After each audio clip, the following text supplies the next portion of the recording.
Hi everyone, so in the distance there you can see Lolly. Lolly is one of the two Cleethorpes Seasiders. The other one is called Splash. Lolly is yellow and Splash is blue.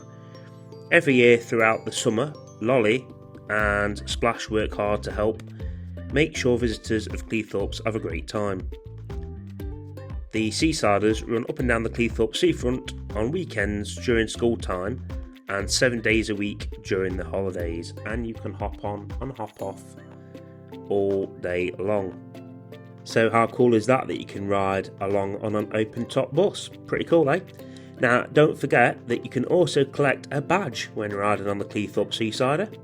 Just have to ask the bus driver, I do believe. And they also do the same thing in Skegness, and they've got 12 Seasiders over there.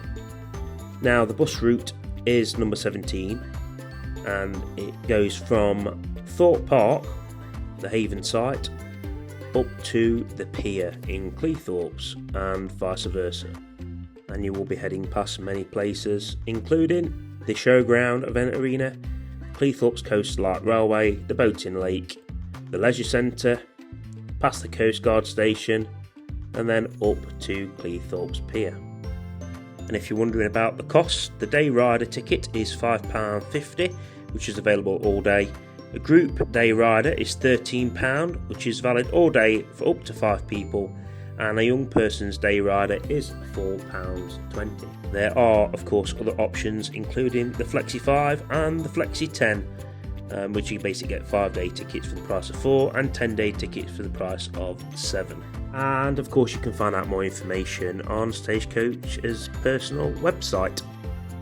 So never got to ride on one myself on this occasion, but I do enjoy filming things like this, so yeah, that's what I did. Thank you very much for watching, and I'll just leave you with the final few parts of this video, and I hope it's been insightful. If it did, please remember to like and subscribe to the channel. I'd appreciate that. Thank you.